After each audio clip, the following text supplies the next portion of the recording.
Grab your coffee, kick up your feet. It is time for Yahoo Sports Daily. She is Caroline Fenton. I am Jason Fitz. For the next 2 hours, we are going to get you caught up on absolutely everything on this bright, early Tuesday edition of the show. But we will start the show like we start every single day. 3 points. Caroline Fenton, what is on your mind, my friend? Yes, happy Tuesday after first Monday Night Football week of the season to all that observe. We can probably put that on a Hallmark card. But in some NFL news, Brian Daboll has named a starter for the Giants' Week 2 matchup against the Cowboys, and it is, drumroll please, none other than Mr. Unlimited. Russell Wilson will remain the starter after Brian Daboll left the door open for who the starting quarterback could potentially be in his press conference after the Giants' Week 1 loss to the Commanders. He said, quote, "We're going to get home, we're going to look at our game, we're going to watch the tape," and he was continually very non-committal to Russell Wilson and non-committal to anyone who would be the Week 2 starter. And of course, that bred some hope and optimism potentially in Giants fans that we could see Jackson Dart in Week 2. But instead, nope, Russell Wilson will remain the starter. Now look, Brian Daboll said they were going to watch the film, they were going to watch the game, they were going to evaluate. I don't think that Brian Daboll went back and watched the film and said, wow, what a great performance from Russell Wilson. We just have to make sure that he's our starter in Week 2. No, because Russell Wilson was not very good in Week 1. In fact, Russ was pretty rough in Week 1 against the Washington Commanders. But instead, I think Brian Daboll watched the tape and saw that offensive line and said, no, I'm not putting my young rookie quarterback in Jackson Dart behind that offensive line in Week 2. The most important thing for the New York Giants, I've said it before and I will reiterate it over and over and over again. The most important thing for this team is the development of Jackson Dart. It's also the most important thing for Brian Daboll's job security. And one of the worst things that you can do for a young quarterback is rush them in before they're ready, especially behind an offensive line that's without its starting left tackle, Andrew Thomas, and an offensive line that really struggled, specifically on the interior in Week 1. So I think Brian Daboll's going to say, hey, we'll continue to let Jackson Dart cook and marinate on the bench, and until then, Russ will be our kind of plug-and-play guy. I know that everyone in New York is incredibly impatient, incredibly optimistic about Jackson Dart, but have just a little bit more patience because I think this is the right move. Great, perfect breakdown by you. Agree with absolutely every portion of that. I will give you my first point of the day. Let's stick in the same NFC East. I don't know why anyone ever takes Howie Roseman's phone call, but somebody did yet again. Like, look, at this point, treat Howie Roseman the way you treat your ex. Just change the name of the phone, put a red flag up, and don't answer. But the Jags did, and now Tank Bigsby is headed to the Philadelphia Eagles for a 5th and 6th round pick in 2026. Now, Bigsby comes off of a year where he had about 700 yards rushing. We all saw the split in Week 1. It's obviously ETN's team. And if you're the Eagles, you're trying to figure out Will Shipley's got some health issues. You want to be as deep as you can at the running back position. All of this makes sense for absolutely everybody involved. I have no problem with the trade. It's just Philadelphia got better yesterday. That's a real headline. And we've joked about it on this show before, but it's true. Somehow, some way, when we're sitting there covering the draft every year, we reach the point where Philly's on the clock. And Howie Roseman does it. We all look around and say, how did he do that again? This is the same equivalent with an off-season acquisition or in-season acquisition at this point. As Tank, look, is not going to come in and suddenly replace Saquon. That's not the point. The point is the defending Super Bowl champions just got a little bit deeper because they understand that they are still in that window right now. And a 5th and 6th round draft pick might help them win Super Bowls in the future. But Tank Bigsby could help them win a Super Bowl right now. At the end of the day, anytime I'm making a trade with Howie Roseman, I'm just going to presume he's getting the best of it. And I'm going to presume today that the Eagles are a little bit better off. We're also finding out that Liam Cohen and his Duval stamp is being put on this team in every possible way. They've decided, the Jacksonville Jaguars, that they're comfortable with their depth at the running back position. They've decided they don't need Tank. Let's see if that decision puts a ring on his finger and what it means for the Jags moving forward. And that takes us, Caroline Fenton, to our top point of the day, Monday Night Football. We said it yesterday, no matter what, we were going to learn something. And what we learned is that not every primetime game has the same glorious drama that we got on Sunday Night Football. Look, I'm being kind here. But we saw two young quarterbacks going after it. And I genuinely don't know today, right now, that I feel any better about the Vikings or the Bears after what I saw last night. Yeah, there's a whole lot of good and a whole lot of bad there. I think if there are any parallels from any of the other primetime games that we've seen this past week, it's just don't go to bed early. It would probably be the best message there. Some games better than others. Last night, a very strange game. But I think one of my biggest takeaways from last night is one thing that I've been saying, Fitz, you have been saying, and I think it's kind of been reverberated throughout football circles. It's in Kevin O'Connell, we trust. In KOC, we trust in Minnesota. He is widely viewed as one of the best coaches in the National Football League. And I think last night we saw exactly why. Look, JJ McCarthy looked rough in the first half, really for the first 3 quarters. There were several times I caught myself saying, Kevin O'Connell's putting his job on the line for this guy. The Minnesota Vikings invested their future in this guy. And I think following his career at Michigan, yes, he won a national championship, but he was less the captain of that ship and more of a passenger of that ship. I think a lot of us questioned, can JJ McCarthy really step up and put the game on his shoulders, put the team on his shoulders, and will his team to victory? In the first 3 quarters, decidedly no. But I think in the fourth quarter is really where we saw, okay, in KOC we trust. JJ McCarthy said in the post game that at halftime, Kevin O'Connell came up to him and said, you will lead us to a comeback. You will win this game for us. I think as a head coach, it's really important to understand what your team needs, specifically what your quarterback needs, and especially your young quarterback. I know JJ McCarthy is going into year 2 in the NFL, but this is really kind of his rookie season, right? He was hurt last year. This is his first in-game action. So I think Kevin O'Connell knowing exactly what his quarterback needed is part of the reason why he is such a great coach. I mean, I just broke it down. In the first 3 quarters, Minnesota, 122 total yards, woof, 2 field goals and a pick six. They were down 17-6 going into the fourth quarter. Out of their 9 possessions, 6 of them were 3 and outs, and then 1 was the pick six. The fourth quarter alone, 183 yards, 3 touchdowns. Look, it wasn't perfect. They need to be better. There are a lot of things that I think Vikings fans are waking up saying, man, we got the win, but we were 3 of 12 on third down and 8 penalties for 50 yards. You found a way to win, but I think that fourth quarter comeback, I will give a lot of credit to JJ McCarthy for doing things that, frankly, I didn't think he was capable of in the National Football League, especially in his first start, and just seeing a masterclass from Kevin O'Connell. At the same time, I question a little bit of what we saw from JJ last night because it looked so hard for 3 quarters, number one. But then number 2, what you just referenced, that you're going to bring us back to win this game. Like he talks about his coach giving him a confidence boost. I watched the broadcast, and before the broadcast, Justin Jefferson was talking to Marcus Spears and Ryan Clark, and they were asking him about his young quarterback. And he took the time to point out, he just needs to go out there, be himself, and be confident. And that made me think about when I talked to Justin Jefferson for Yahoo Sports, and I asked him what he expected from J.J. McCarthy this year.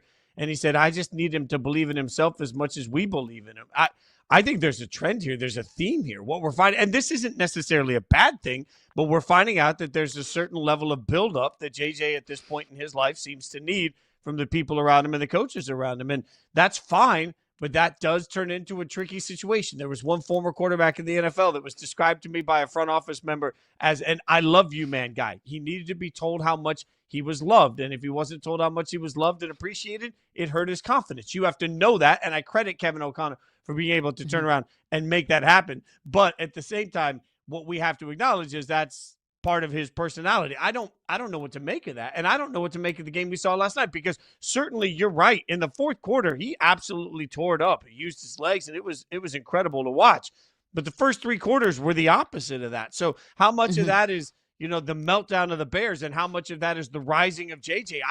I truly think the best possible, the most honest way we can look at last night is with an incomplete. I don't know that we learned last night that J.J. McCarthy is going to be good enough to take the Vikings to the Super Bowl. And that is when you won 14 games last year and you were comfortable letting your quarterback walk and you take all this things, like you are in a Super Bowl window. I certainly didn't watch that game last night and say, that's a Super Bowl window quarterback. He's going to have to get a long way in a short amount of time to get there to me. Well, and there's two important parts of this story because, yes, what we saw from JJ McCarthy in the fourth quarter was it should give every Vikings fan a whole lot of optimism. That doesn't mean that we can just ignore what we saw in the first three quarters. Like, he is both. I think this Vikings team is both of what we saw. And you bring up, the confidence of it all. I do wonder how much of that is just JJ McCarthy is making his first few starts. Does he start to settle in a little bit more? Does he start to build his own type of confidence? Because I think we saw that last night in the fourth quarter. I think a big part of that fourth quarter comeback and JJ McCarthy starting to feel himself a little bit was starting to build off of the energy of what the run game was doing and what the rest of this team was able to do. So JJ McCarthy, obviously an incomplete. And it's the same thing with the Bears. Yes, it was a total second half meltdown. We did see some things that I think, flashed from Caleb Williams. That first throw in the first quarter to Roma Dunze, I thought was fantastic. And then he missed DJ Moore in the second half, in the fourth quarter, rather. A wide open DJ Moore and Caleb Williams just misses him. Like, I don't care that you're the first overall pick. Like, that's a throw that any starting quarterback in the National Football League needs to make. So, yes, we saw some good, we saw some bad from both of these quarterbacks. I think it's a total incomplete from both of these teams because there were a lot of concerning things and maybe some good flashes that we saw. But you bring it up. I mean, a Vikings comeback in the fourth quarter is not possible without a second half meltdown from the Bears. And I give a lot of credit to Kevin O'Connell. I think very rightfully so. But I think we also saw that, even, starting quarterbacks need a ramping up period. Maybe first-time head coaches need to make some of those silly mistakes to be able to learn from them. Because last night, Ben Johnson looked like a first-time head coach. Several questionable decisions from him. The fumble review when it was very obvious to, I think, everyone in the booth and us sitting at home. They even went to commercial. Then they were like, oh, wait, they're reviewing that. They burned a timeout that could have been incredibly valuable late in that game. And I think the biggest offense of the night is, the final 2 minutes of that game. Chicago kicks it into the end zone. And then Kevin O'Connell is signaling to Ty Chandler, like, hey, take it out, eat some of that time off the clock. It was less about the yardage, I think, and it was more about just eating time off the clock at that point. If you're the Bears, boot it out of the back of the end zone, kick it out of bounds, do something to stop the clock because the Bears defense could have, ideally forced a 3 and out, or at least the Bears defense could have gotten the ball back and maybe there's a minute left on the clock and it allows Caleb Williams and this Bears team to at least do something in the final couple, seconds or final couple minutes of that game. And they didn't. I thought that was just a massive flub from Ben Johnson. And if that was Matt Eberflus, we would absolutely be tearing him apart for a decision like that. Which is why, Bears fans killed me all summer for saying I think there's a huge but. Like, there's an acclimation period, right? Like, when you've got a quarterback that's learning Ben Johnson's language, and Ben Johnson, who's an unquestioned offensive coordinator, but now that's a totally different job. Like, he now needs to be a head coach, and that's everything that he's being asked to do is different now. So that's the hardest part about last night. Like, my biggest but for the Vikings was, how good is JJ McCarthy going to be? I don't know that we got an answer. My biggest but for the Bears was, what's the acclimation period going to look like for Caleb and for Ben Johnson? And in the first quarter, the second quarter, my God, Caleb and Ben looked like they were just Siamese twins speaking the same language, right? Like, it looked some kind of way. And I thought, yep, we have unlocked it. But then over the course of the game, as the pressure mounts, what happens? People go back to habits. We talk about that all the time. Like, part of what you have to work through is some of the things that were developed into you. I thought the broadcast on Sunday night did a great job of showing some of the things that Josh Allen has had to develop through, right? Caleb's got to develop through some of that. So where's the line between making the right play and then going out and just making a play? Where's the line between taking that big attempt down the field with DJ Moore, but at least keeping the ball in bounds for him to have a shot at it? Like, the ups and downs of Caleb over the course of the game, the ups and downs of Ben Johnson. These are things that I think over the course of the season have a chance to normalize. But the problem is everybody wants it right now. We have so little proof of concept on what this is going to look like. I think the Bears, the only fair answer is that the Bears are a work in progress. And the only fair answer is that Caleb is a work in progress. And no, it's okay right now to say, like, things don't look as easy for Caleb as they do for Jaden, for example. And that's okay. Like, two things can be true. Stop and now look at it and say, what's this coaching staff mean for Caleb? I think the answer we got last night, Caroline, is like, over time, maybe it's going to be really good, but we don't know. And that's not as sexy, but that's the real answer of what we got between two division rivals in a game that means a ton for both of these teams. Caleb Williams is so perplexing to me because he can make some like wow pop off the page. How many guys in the NFL can make that kind of type of throws, and then he doesn't take the gimmies. It is so. That is that is the one thing. When he was coming out of college, I talked to somebody that scouted against him and coached against him, and he said when you look at the film, the hardest part of Caleb Williams is that you will see plays that you won't see anybody else make. But then you ask yourself on that same play, why did he have to make it so difficult? There was an easy play right in front of him.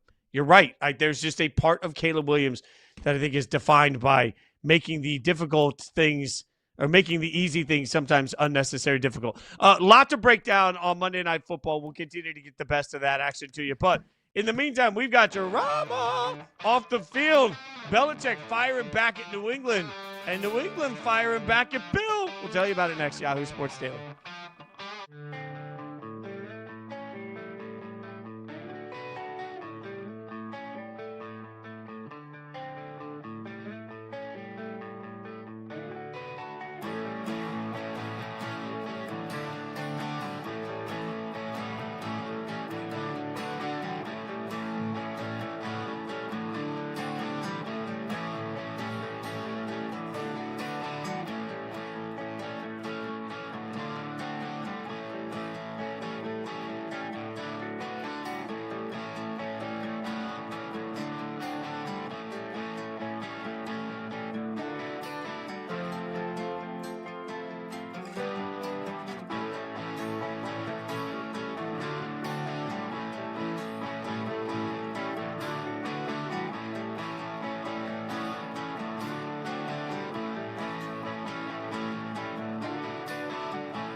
To comment on that and provide some sort of explanation on that?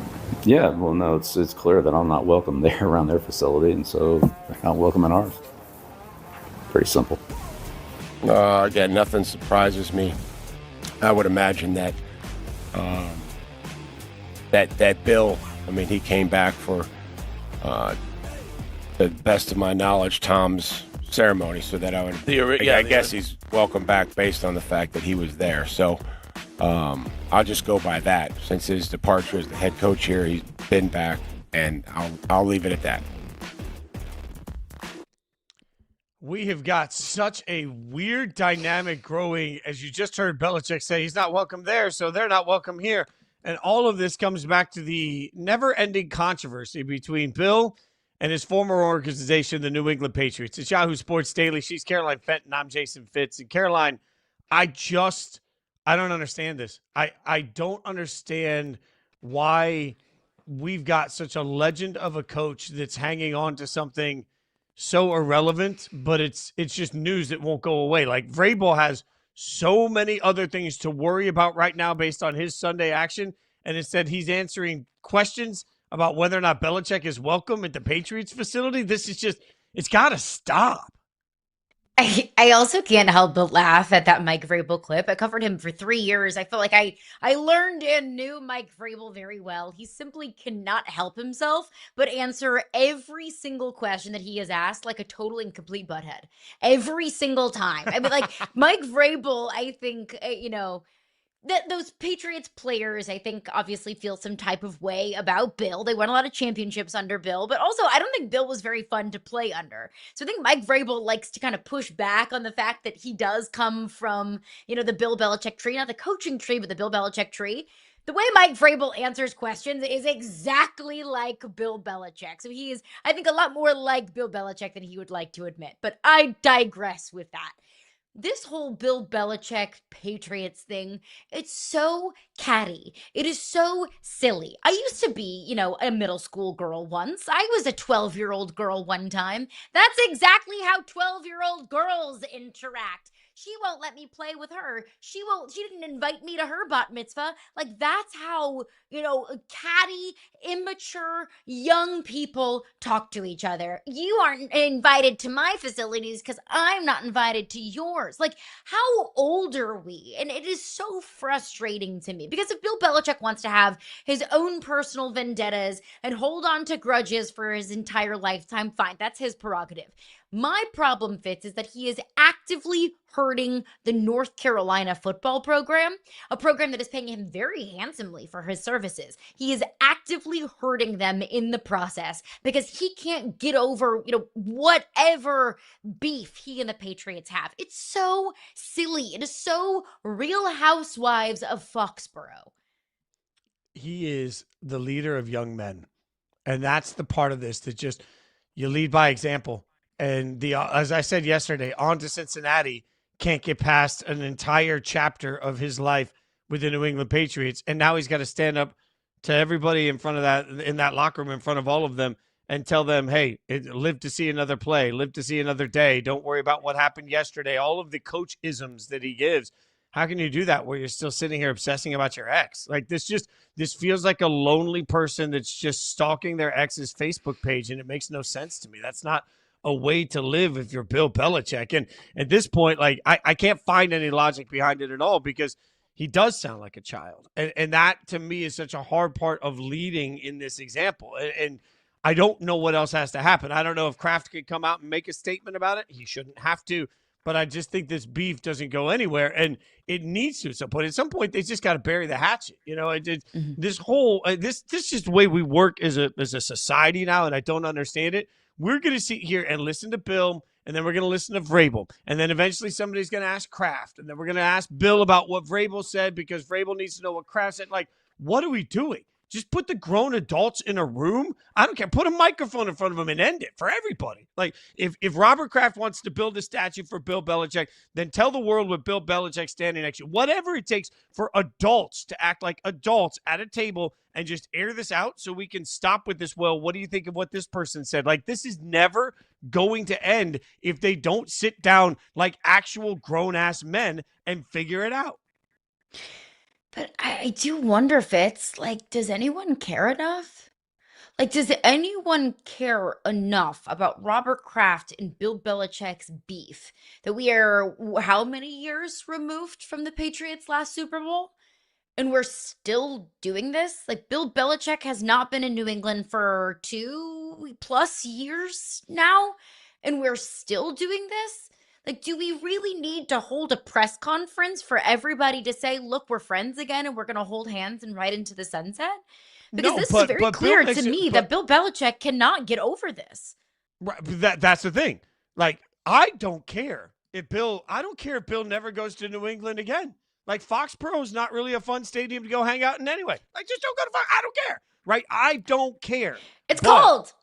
Every single time it becomes a story. Like, Bill made this a story again when he blocks New England scouts and front office employees from coming to the North Carolina facilities, which is unprecedented in college football. Like, this is a story because a grumpy old man has made it a story, and there's no other way to say that. Like, we would all just forget about it and move on if Bill would let us.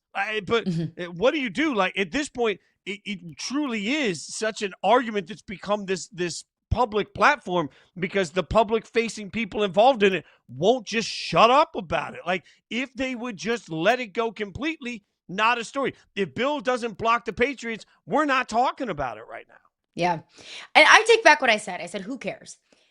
I think North Carolina should care, of all people. In New England, New England is not going to hurt. The Patriots are not going to hurt if Bill Belichick never comes back. I mean, Robert Kraft said, look, we'd love to build a statue for Bill. We'd love to welcome Bill back. We heard Mike Vrabel there say, look, he was the coach here for very many years. Of course he can come back.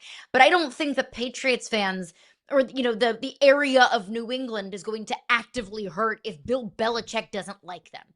North Carolina, though, however, will actively hurt if Bill Belichick can't get over whatever, is concerning him. Because he's saying, look, no, New England Patriot scouts are not welcome here. Well, what if a New England Patriot scout, what if this was a few years ago? Because Drake May, the former quarterback at North Carolina, is currently the quarterback of who? The New England Patriots. So what if New England Patriot scouts weren't welcome at North Carolina practice when they were scouting Drake May? Maybe Drake May wouldn't be the third overall pick in that draft. That would actively hurt Drake May and his development, Drake May and his career as a quarterback in the National Football League.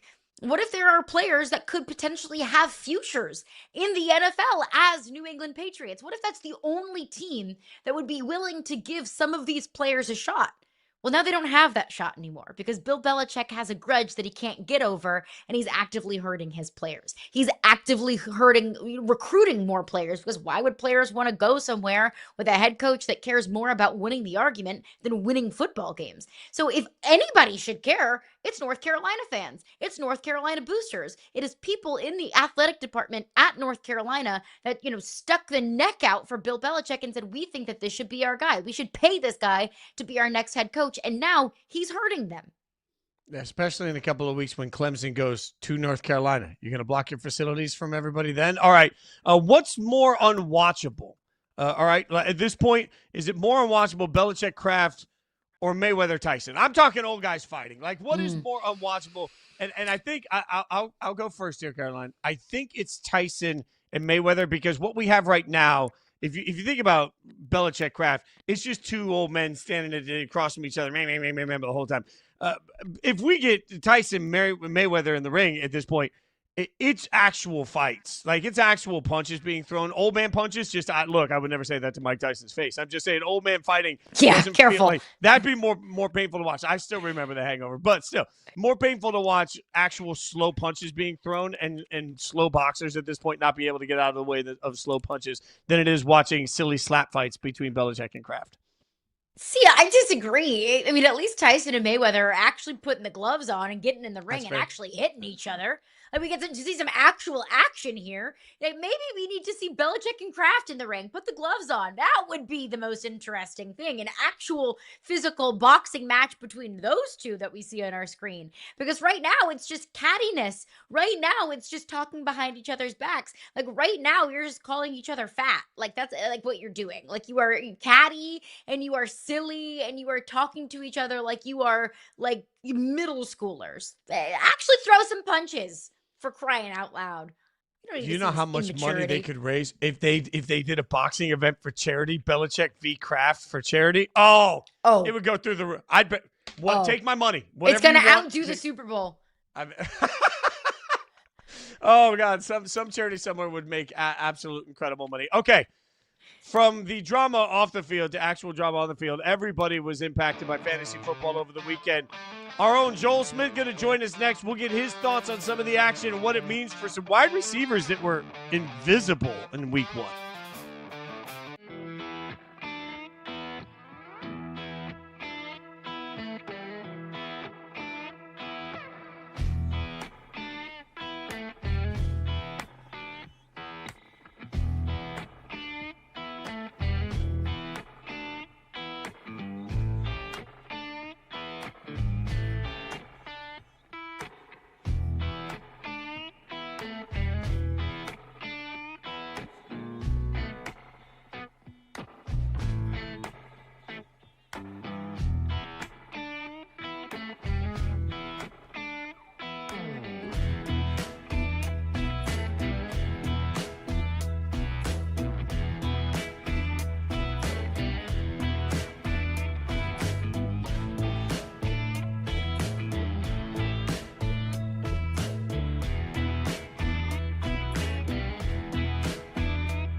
We're thrilled to welcome fantasy football analyst Joel Smyth to Yahoo team and on to the Yahoo Sports Daily Recap. Week 1, get a fantasy perspective. Joel, new to the family, always love hanging out with him and love that we're going to get this opportunity to talk a little bit about what you should do in week 2. It's early West Coast time too. So Joel, we really appreciate you getting up super early in the AM to hang out with us. So we're going to start with a little bit of let's say a graphic or a game here. If you've followed any of my work, you know that I love poop emojis. So let's go. What we're going to do is we're going to take a look at number one wide receivers that played like number 2. See what we did there? This is really highbrow stuff. So let's take a look at some of the number 1 wide receivers that maybe didn't perform as well and figure out how worried you are. This is spectacular work from our production team putting together the graphic. Joel, let's look at some of these. What's your level of concern? Let's take a look at Jamar. Like, how concerned are you? 2 catches, 26 yards, everybody losing their minds because they lost their games if they had him. Jamar, I am the least worried, definitely. Like -1 out of 10 on a scale. The others, there's some concern, but also it's week 1. We're fine. They're incredible receivers. For the most part, not too panicky. I'm good to know. Yeah, sorry. Go ahead. I was saying, when it comes to Brian Thomas Jr., that's probably the guy that I'm most worried about right now. Why are you worried the most about him? When it comes to Brian Thomas, it's more a Travis Hunter situation and a Trevor Lawrence. The usage wasn't bad. So he had J.C. Horn on him for a majority of the game, and it was a blowout. So it's 20-3. The passing volume wasn't really there, but he had 7 targets. 3 of them were catchable targets. So that's not good in terms of accuracy. We're hoping that improves. But the thing that sticks out to me is Travis Hunter. He had 3 to 4 screens in that first game. Brian Thomas Jr. only had 1. He had a majority of that last year. So that doesn't come back around. The volume is a little scary, especially those easy targets early on. What about DK Metcalf? I mean, obviously, he had a much better day than maybe some of these other wide receiver ones. 4 catches, 80-plus yards, like a solid, fine day. But you still have some concerns with him, with this Pittsburgh offense. Tell me why. Break it down for us. Yeah, I think there's 2 different things to look at in terms of the offense. We have Arthur Smith as the offensive coordinator, and then we got Aaron Rodgers. Very different styles. Like, Aaron Rodgers wants to throw it 45 times, have that West Coast style offense. Arthur Smith kind of wants to pound the rock, play under center, have the play action passing game, all that sort of stuff. And we saw a lot more of Arthur Smith's offense in week 1 compared to Rodgers, which surprised me. So he played great for the targets that he had. He only had 7 targets, though, and he didn't really have any downfield targets, which is really interesting. We've seen Arthur Smith offenses in the past not really utilize their top talent as much compared to some other guys that are maybe the second tight end or second running back. And that's kind of what we saw with Metcalf. He only had 1 of the 6 downfield targets. So it's a scary sign if that continues. So he was amazing on his 7 targets, had 4 for 83, I believe, but no touchdown. If that continues in terms of the red zone work, he didn't really have much work down there. It worries me. And you bring up Rodgers. I mean, there were flashes on Sunday that made him look like peak Aaron Rodgers. I mean, like, that was definitely a game that he took personally. Is that what we can expect from Aaron Rodgers moving forward? Do you think people should start, starting Aaron Rodgers moving forward? Or was week 1 just kind of fool's gold against an iffy New York Jets team? I think it's more of the flash in the pan. It was a great week 1. He played awesome. It was fun to see, especially against that New York Jets team and that rivalry game. But when we're looking long term, he hasn't been very fantasy relevant these last couple of years. He did have 4 touchdowns. So if we're looking like last year, for example, Jared Goff had one of the best offenses in the NFL.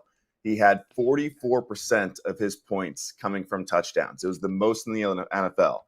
Rodgers yesterday had 63% of his points just coming from those touchdowns. He had -1 rushing yards. We know the rushing upside's not really going to be there in fantasy for Rodgers. So I'm not banking on 3 to 4 touchdowns every single week. It'll be a little lower passer volume, it looks like, in that Arthur Smith offense. The weapons aren't incredible there, so I'm expecting this to be more just a week 1 thing.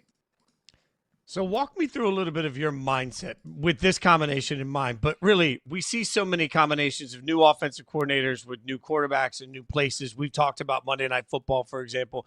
For you, from a fantasy standpoint, when you see new combos, how hesitant does that make you to draft? Like, what's your process go through it? It's because there's so many variables there.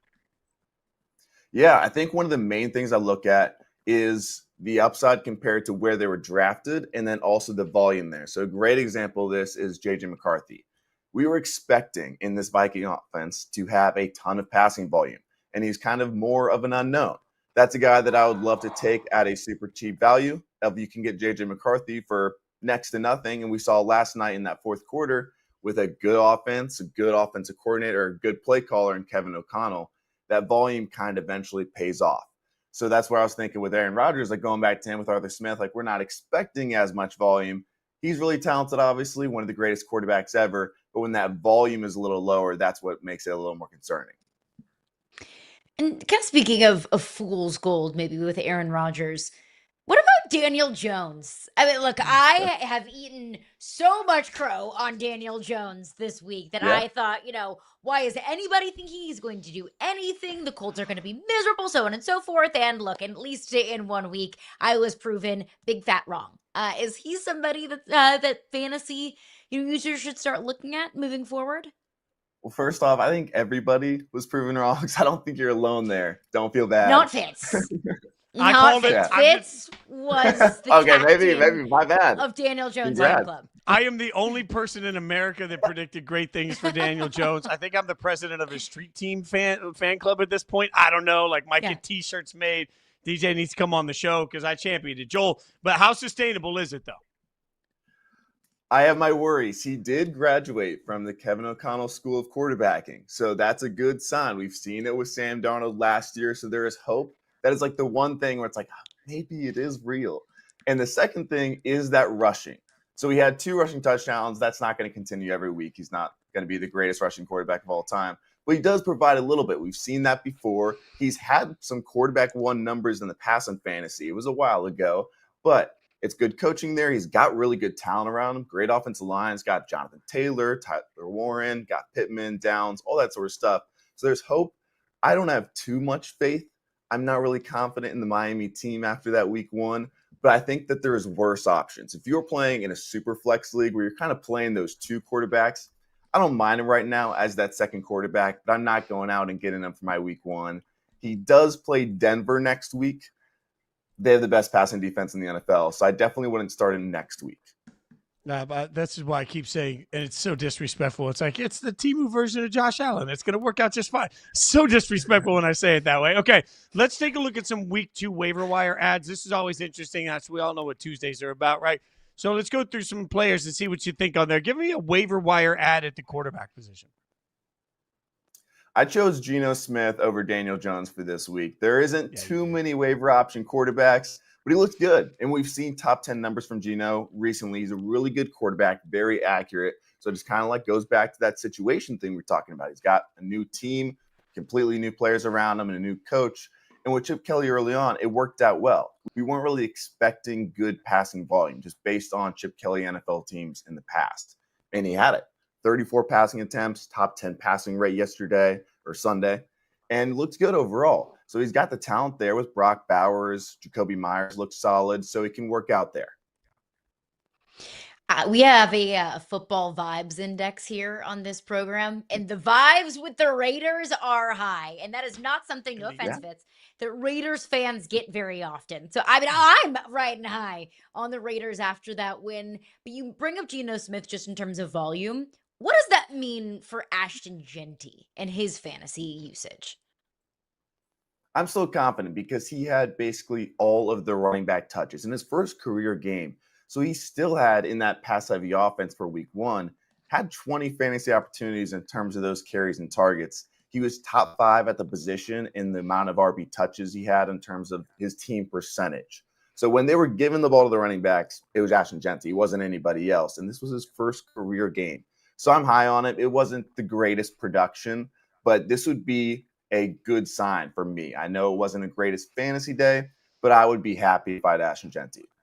Okay, so if not Ashton Genty, give me a running back you've got your eye on that's a good week 2 waiver wire edition. After yesterday's news, I know we talked about it earlier, but Bashal Tuden, I like him a lot. They rostered 4 running backs on this 53-man roster. That's not a thing you usually do. They drafted him this year pretty high compared to what a lot of people were expecting. and he's looked amazing. In the preseason and training camp, they've loved what he's shown to the point of trading Tank Bigsby. I think he's one of the main reasons that they did that. He has the receiving chops. He's a really good A-gap inside runner, which you might not get with ETN as much. So I think he's a really good stash. It's not a guy that you're starting in week 2, but he's a guy that has potential to completely take over this running back room. And Liam Cohen came into Jacksonville this offseason from Tampa Bay. And in Tampa Bay last year, not only did they have Bucky Irving, but they had Rachaad White. Like, they had 2 top 24 running backs in points per game. So he can be that second guy. Give me a wide receiver that you might potentially look at in a waiver wire today. Marquise Brown, I think, is the one that everyone's kind of running away with, and I think it's right. He played 52% of the snaps in the slot, which is what Rashee Rice is usually doing, which is what Xavier Worthy usually does when Rashee Rice is out. So he's kind of been that third guy in that role. It's a coveted role in an offense that's been targeting a lot. It's not as downfield of an attack. So it's a lot to Marquise Brown. It's not maybe the most productive in week 1, but he had a lot of targets. It was a 36% target share. It was top 10 in the NFL, number 6 before Monday Night Football at least. So I think that there is some value there for these next 5 weeks, depending on the Worthy injury, depending on Rashee Rice's suspension, or once he gets back to week 7. These first 5-6 weeks of this rest of the time that he's going to be starting, that's where I like him. Okay, we'll stick with the Kansas City receiving core before we get to your tight end thoughts. We talked on the show yesterday that we think that the Chiefs should trade for Tyreek Hill, right? Tyreek Hill is very obviously not happy in Miami. The Chiefs could use some pop and some sizzle at the receiving position, especially since Xavier Worthy is out. So if Tyreek Hill does in fact get traded to the Chiefs, would he be a more attractive fantasy football ad or fantasy football start than he is in Miami? 100%. Yeah, I think he would really like that too. So I think Patrick Mahomes would be great for him. But those downfield targets is what they've kind of been missing. And they showed a little bit of it in week 1. They were not throwing downfield at all last year. And even the last couple of years, ever since Tyreek Hill has been gone. So if he gets back into that offense, maybe they capitalize on a little more of those week 1 opportunities when they were trying to throw downfield. It would work out for Tyreek Hill. I don't think he's washed. He's a little older, but he's still got it. He just needs maybe a new situation that isn't that Miami offense. So I would really like it there, yeah. All right, so give us a waiver wire tight end that's on your radar. Mine is Harold Fenton Jr. I've liked him for a while. He's a rookie, but it came out week 1, and he got the targets that we were looking at in preseason and all that sort of stuff. So he was getting the preseason targets with the starters. When Joe Flacco was still in there, he was out there. And it was interesting because they got David Njoku, but they kind of have him lining up all over the field. He's a little smaller for a tight end. So he played about 50% as a true tight end, but a lot of it was in the slot and out wide. In the Browns, they ran a lot of 12 personnel, which is when you run 2 tight end sets. So they ran 36 plays where they had multiple tight ends. The next closest was 26. And on top of that, they were throwing the ball when they were at. So usually you run 2 tight ends and you're expected to run the ball. The Browns had the 3rd highest pass rate when they were going 2 tight ends. So he's going to be on the field. It doesn't kill Njoku, but still, Fenton Jr. out of that slot role, out of that tight end role, I think he's viable in a Browns offense that's going to be losing probably, going to be passing the ball a lot, and he looked good in week 1.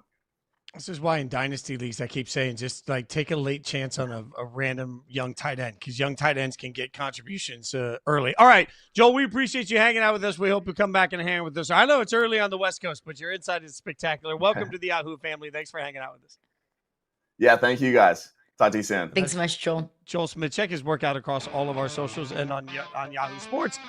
Coming up, vibes are high in some places. How do we feel about Travis Hunter and the vibes in Jacksonville? We'll tell you next for the Football 5 Index.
Travis Hunter saw time on both sides of the ball. That is true, although not a lot of time on the defensive side of the ball. Still, he was out there. Clearly a wide receiver that is also a defensive back, but he was on both sides of the ball. There is no doubt about that. So we figured we'd take a look at some of the teams that maybe the weekend forgot about. Some of the teams that had middle-of-the-pack performances and try to figure out what to make of that with the coveted and copywritten in our own minds NFL Vibe Check on Yahoo Sports Daily, where we go through and we figure out what the vibes are like. So, Caroline, let's start with Travis Hunter and the Jags, because certainly the only reason most people were flocking to watch this game was because they wanted to see Travis Hunter on both sides of the ball. Had a lot of really big plays offensively. Was in for, I think, 6 snaps on the defensive side of the ball, targeted once. Not much of a workload, but what do you give the vibes there?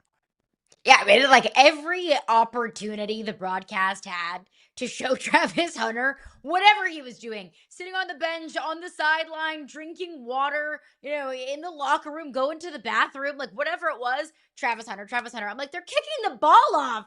Show the field, please. But I love Travis Hunter, for the record. I think the vibes are good in Jacksonville. They're obviously not great, not elite. Like if Travis Hunter had popped off for 120 yards, a couple of touchdowns, obviously the vibes would be through the roof. We didn't see that. It wasn't a bad day by any means. It just wasn't a ton of usage and a ton of pop off the box score kind of a game for Travis Hunter. So I think the vibes are good. The vibes are a 7. That's not bad. You'll take it. It's a C. It's a 70%. That's average. And I think the vibes are kind of, average right now in Jacksonville. Optimistic. They get a week 1 win. You'll take that any day of the week. We saw some flashes from Travis Hunter, but it's not like it's a 10. It's not like it's off the charts, because we didn't have an off the charts kind of day. So good, solid, average, excited, optimism, all of those things are great. But it's not like a 10. It's not off the scale. No, it's not a 10, but a 7's a little too low. I'll give it an 8, maybe even an 8.5. Okay, because week 1 you come in with solid vibes anyway. Like week 1 you're in your feels anyway. You're like, we're going to be great. And look, if you're a Jags fan right now, Travis Hunter went out and he performed. He was able to get open a bunch in that offense, and it didn't necessarily lead to this huge, oh my God, 300-yard game, obviously. But it was a substantial game, and I think he's really got to nail it on one side of the ball or the other. And that, to me, was the biggest part. Like, come in, contribute where they need you, and then figure out how to grow on whatever the secondary role is going to be. And it's clear from the way they're using it that Liam Cohen wants him to contribute right away as a wide receiver 1 and grow into being a corner that contributes regularly there. I think we saw the first gigantic step towards that. So I give it an 8. How about Liz? We'll go with another team that maybe wasn't talked enough about over the weekend. Let's do a vibe check on Bo Nix and the Broncos. So the vibes index on Bo Nix and the Broncos. We just talked with our friend Joel Smyth about wide receiver 1s that played like number 2. What about quarterbacks that played like number 2? That was Bo Nix on Sunday. The vibes were bad in Denver, where the vibes were so high going into this season.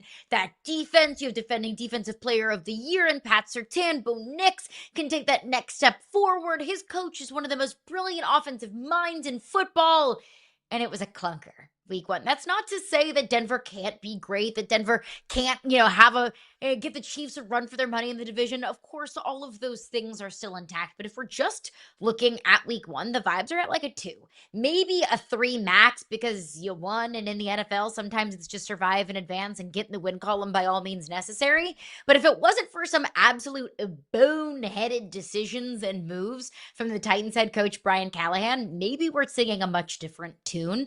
It was bad. I mean, a 2-pick day from Bo Nix, 1 touchdown. He had a 19.2 QBR. That was 30th of 32 quarterbacks in the NFL week 1. Like, it was bad, Fitz. The vibes are low. I'll give it, I will be generous and give it 3 just because they won. The vibes are a 1. And look, vibes are, in many ways, vibes are set by expectation. So we all came into the season with this real expectation. Hey, the Broncos could be the AFC West champions, right? Like, that's the expectation. Certainly they got to win, and that's fine. But to your point, I don't think the stats really tell the story. Bo Nix ends up 25 of 40. But if you watch that game, my God, the number of passes, particularly on crossing patterns that were late, high, and behind the receiver. Like, that is a terrible combination. So, yeah, you beat the Titans, but you beat what I think you beat a team that I think has a chance to be one of the worst teams in the NFL this year. So, barely, great too. As 100%. And as great as this Broncos defense is, they're not going to be judged on getting into the playoffs. This is a team that's supposed to take that next leap into, hey, we are part of the elite of the AFC. Not with that version of Bo Nix, you aren't. So I'm always concerned, and anybody that's listened to anything I've said for years, I like 2 years before I fall in love with the quarterback. I like to see how the league adjusts to the quarterback in year 2, and how does the quarterback adjust to the league. This is only 1 game, but it's 1 game against a team that I don't think is particularly good. So has something been unlocked taking on Bo Nix? Time will tell, but vibes are a 1 right now, because it should be pure panic in Denver at this point, and because of the expectations. What about the vibes in New Orleans with Spencer Rattler going in? They lose to the Arizona Cardinals. We're not surprised by that. What are the vibes? The vibes are so bad that a close loss to the Cardinals, who I don't think anyone expects to be great, actually makes the vibes better. Like, the bar is so low that a close loss against a bad team is like, okay, cool. At least we didn't get blown out. So overall, the vibes in New Orleans are like as low as they possibly could be. Maybe they're a little bit higher because it's like, hey, we're going to be so bad. We're going to have a top 2 pick. So cool. We're thinking ahead to April. Everybody's, on to Cincinnati. Everybody's thinking about January. No, chestnut checkers. New Orleans is thinking about April. But the vibes overall are like a 1, 2, maybe max, because it was a close loss. But the vibes are bad. You are underselling, my friend, that I think the Saints fan base knows that the entire season is going to be trash. I started with the vibes at a 7. I might put the vibes at a 9 now. Why? Because you actually got to watch a decent look, here's the thing. Your team sucks. Your team sucks. So now I'm telling you, it's going to take 3 weeks. And those uniforms suck too. Saints to fans add salt to the wound. Your team sucks. The uniforms suck. Sorry, you have nothing. You might not even have our fan base. Your fan base is going to sit there and say, "Hey, it was a fun game. We didn't get blown out. Had a good time watching it, and we still lost, which helps our draft status because Arch is going to come out and he's going to be our quarterback." Like, this is what Saints fans are going to be doing, whether it's Arch or anybody else. They're going to be every week going to be like, "Yeah, no, we're happy we lost." I dealt with this last year at the end of the season. The number of fans at the end of the season that start yelling, "Oh, I don't want to win that game. I want the first overall pick," without acknowledging that most of the great quarterbacks we talk about every single week on Sundays weren't drafted first overall. I don't want to bog people down with details. But Saints fans are already in that now. It's like they know they suck. So every single week is going to be 1 week closer to the first overall pick in the draft next year, where they will draft the franchise savior. Vibes are high because they got to watch. You say Saints fans live in the state of Louisiana. I say Saints fans live in the state of depression. Because when you're talking about the draft in August and not November, like, that's how bad things are. Let's get one more let's check the vibes in this on the vibe index, and we'll each take a different side of this game. Let's look at San Francisco, Seattle. Big divisional game Sunday afternoon. I will let you take the winner's side. The vibes in San Francisco are? Ooh, the vibes are bad in San Francisco. And look, I was optimistic about this team. I thought they would win the division. I thought the 49ers could be potential Super Bowl contenders with a big fat if they can stay healthy. Because when this team's not healthy, we've seen they're bad. When they are, they're Super Bowl contenders. But now the vibes are bad because we just saw yesterday the report that Brock Purdy, his status is uncertain. He has a toe and a shoulder injury. George Kittle will be out for a foreseeable amount of time, or for the foreseeable future, rather, with a hamstring injury. And hamstring injuries don't get better, especially when you're at George Kittle's age at 34, 35 years old. So it's like whoever has the 49ers voodoo doll just keeps sticking pins into it. Like, it's like the Oprah Winfrey show. Like, you get an injury, you're on IR. Like, this team just can't catch a freaking break. And now Brock Purdy joins the injury party. The vibes are like a 2 right now, but the vibes could be like a 9 if all of these players just so happen to get healthy at the right time. Which is why coming into the season, I said injuries are just part of who the 49ers are now. And that's why I don't trust it. Like, there's something wrong in their process, and they need to look at their entire process and figure out what they can do to try and minimize some of this. Maybe it's just they're unlucky, but I'm with you. Vibes are low. I'll take the Seattle side of this, and Seattle loses a heartbreaking game. I think vibes in Seattle are terrible right now. I give them a 1. Give them a 1. Why? Because you did just lose to a division rival that is essentially rolling the water boy out on the field because they're having so many depth issues with injuries. And you did it in a week where your quarterback that was supposed to be your research, hey, everything's fine. We know how to get the most out of Sam Darnold. And then you see a late key turnover from Sam Darnold, and you're like, yeah, that just feels – there's a little bit of a here we go again. Yeah, I want this to work out for Seattle, but let's be honest. Seattle decided they were comfortable making some pretty big changes and comfortable they could still take a step forward. I didn't see any great step forward from that end in the process of all of it. Again, they are now down in their own division to a team that was just playing as a absolute shell of themselves. We've got plenty of vibes to continue to get into in hour number 2 because the vibes are just getting rolling as we start hour number 2. Is John Matera Heisman hopeful? Or even more? We'll tell you about it next. Yahoo Sports Daily coming at you. Hour number 2, right around the corner.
Hour number 2 of Yahoo Sports Daily. It's hour number 2 on Tuesdays. I don't know. We should come up with something clever for that. Coming at you right now. All right, Caroline Fenton. I'm Jason Fitz. We will start this hour like we start every single hour with 3 points. Caroline Fenton, what is on your mind, my friend? Absolutely. We have a juicy little college football schedule coming up this weekend. We've got Georgia, Tennessee. We've got LSU, Florida. We've got Notre Dame, Texas A&M. We also have Michigan, Central Michigan, which does not sound like it's as good of a matchup as those other three that I just mentioned, but it is the first game of head coach Sheronne Moore's self-imposed 2-game suspension this year. He'll be suspended for this week against Central Michigan and next week against Nebraska as well. And of course, the suspension goes back to the Connor Stallions of it all, that Michigan self-imposed a 2-game suspension for Sheronne Moore for the several texts that he had deleted between he and Connor Stallions. But who will be stepping in his place? None other than, we know him, we love him. It is Biff Poggi, who will be serving as the interim head coach while Sheronne Moore is out for the foreseeable future. So Biff Poggi, former Michigan staffer, he also served as the interim head coach in Michigan when Jim Harbaugh was serving his suspension as well. Biff Poggi also spent a couple of years as the head coach at Charlotte. I'm really looking forward to, we can talk about, the Connor Stallions of it all. What will this impact have on Michigan not having Sheronne Moore, not just for the game, but for the entire week leading up to the game? But Fitz, the most important question that I have about Biff Poggi on the sidelines, will he or will he not be wearing sleeves? He should not be wearing sleeves in my America. He should not be. Especially this time of year. Not around here, partner. No. You come out with a little, it's a little swag, and his swag walks out on the sideline. I want that. I want a sleeveless swaggy walk. That's the only thing we could ever ask for. I will say, in seriousness, I will remind everybody that the College Football Playoff Committee is specifically told to factor who is and isn't available for different matchups. So Biff being on the sidelines here is something that the College Football Committee will factor in when they make their rankings later this year. So there is consequence to sleeved or sleeveless Biff. Also, Biff is just fun to say. I'm not going to lie. I wish, that's one of the things that's unfortunate about having a last name that's just Fitz. It's only Fitz. Everybody calls you Fitz. You don't get a cool nick Biff. Biff is way cooler than Fitz. Biff is fantastic. Former hedge fund manager, Biff Poggi. That is. Do you know that?